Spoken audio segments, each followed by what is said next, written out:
I've been shooting Astro for about 10 years. Not a huge amount, and maybe between 100 to 200 Astro photos. I'm not an expert, and I often don't have the means or the time to dedicate to the stars. But I want this to change. I'm shooting the night a lot more, and trying to find more opportunities to shoot into the night. This photo, whilst not true Astro, was on my roll that I used, and here is a good place as any to display it.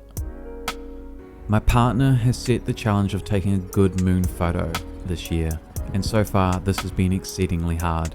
Where we live has a lot of wind and cloud cover, and often the full moon is covered almost every month for the past several or so. I managed to get up the hill for this one and really didn't know how to shoot it. It did not come out that well balanced, unfortunately, as the moon is a bit overexposed. I did take this shot on my Sony A7 Mark II, which came out a lot more balanced. I will be trying this again sometime shortly. About a month later, we were down in Dunedin for a month.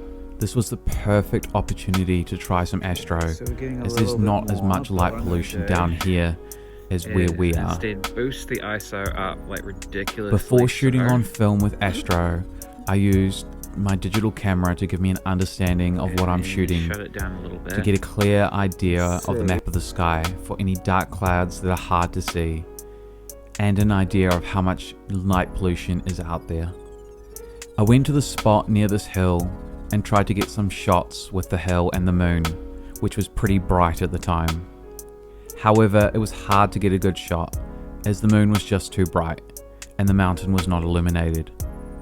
I decided not to get a film photo at the time, as it was just too hard. The lens that I had on the camera does not focus to infinite properly when you pull it all the way to the end. And I'd not brought any of my other lenses that are designed for taking photos over a bit of a distance for this trip. I tried and tried, but it was not a good night to take a photo of the moon and the mountain.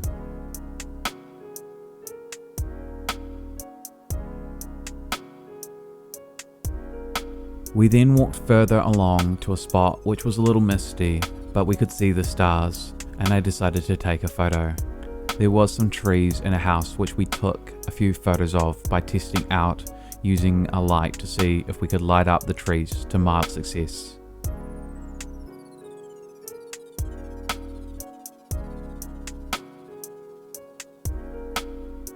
We then found a lamppost which we tried to take photos of a few times, not to much avail.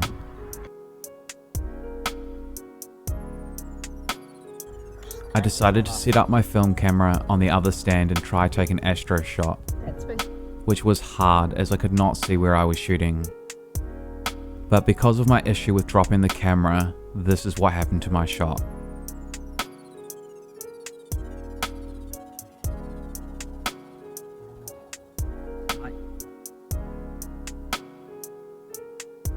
We then moved the cameras around and I found this power lamp, which I thought could make for a cool photo.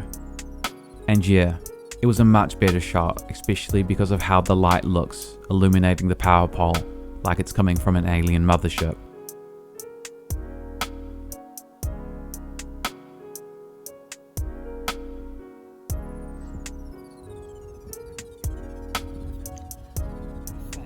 We then tried to take the same photos again, but this time with the Canon 7. I used the light of the torch to help set up the shot this time. I ran the torchlight all around, trying not to keep it in one spot for too long, so I could make sure not to leave a bright spot on the photo. Though that was really for nothing, as due to me dropping the camera, the image was ruined. And when I say ruined, I don't mean it's not a cool photo. It took me a week or two to realize this was from the photo of the water pond in the greenhouse, double exposed with the Astro. It's actually a pretty cool shot, though I do want to come back and reshoot this properly.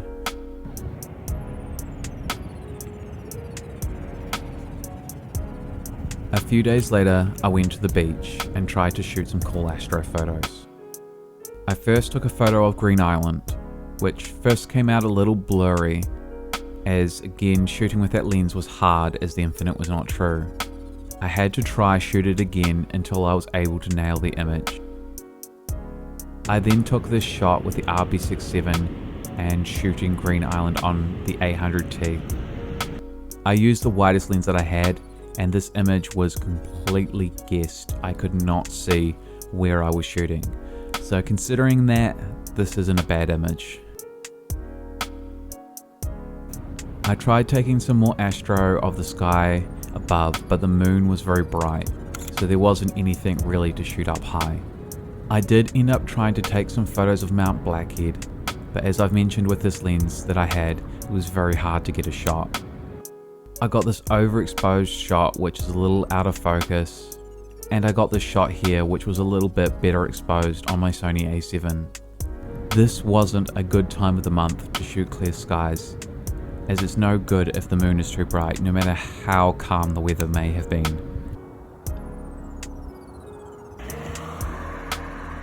About a week later, I went out at night and did take some photos of the cars when they drove on past, on the road that was right next to where I'd been taking photos of the moon and the mountain earlier. And I got this shot. I'm not too sure if my Canon 7 focus to infinite is working properly because it looks a little blurred, but then again it was dark, so maybe I didn't have this focus correctly. But this was not too bad a photo. Give you light.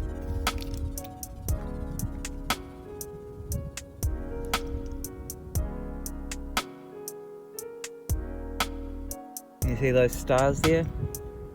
Can you see that? Yeah, look at that little star. Yeah, a little bit different. And a week after that, after we'd gone out for dinner, we went to the top of Mount Blackhead and we tried to take the photos from the beach from above. I took 2 panos, this one in landscape, which is okay, but the ISO is way too high. I'm tempted to buy an A7S in the future so I can get less noisy Astro photos and also do better Astro video content. I also took this portrait orientated pano, which is okay. I also took these 4 Astro shots on the Canon 7, but they had some issues. The 800T Cinstill-esque film was poorly handled by the people who stripped the hallucination layer off. And even with this fully mechanical camera, I got static throughout the roll. Based on what people have said, I think that this rolls may have been damaged before I even got them, as the static was most likely caused during the hallucination strip-off process.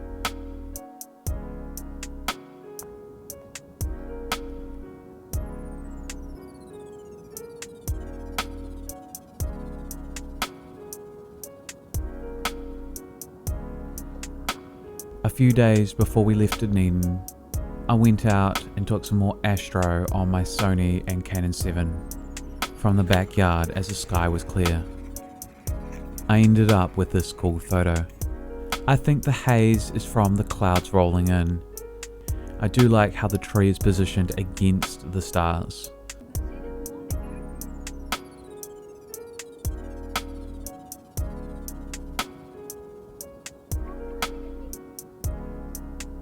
I also went out with my RB67 to see if I could get what was the shortest time I could shoot an Astro photo for.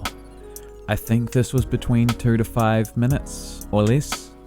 At some point in the future I want to try and shoot 800T at about 1600 ISO and see if I can get a photo of like a galaxy where there isn't a huge amount of star trails, so this was a good test to see how sensitive the film could be in a short amount of time. For my final shot, I wanted to get a classic Astro photo that was going to show the star trails. This one here was about 1.5 to 2 hours long, which whilst it has no discernible features, I'm pretty happy with this star trail. I plan to shoot more Astro over time and take what I'm learning from shooting Astro with film and then try to figure out how it should look and aim for something I cannot see, but something that I can envision. Anyway, till next time guys. It's been real, guys.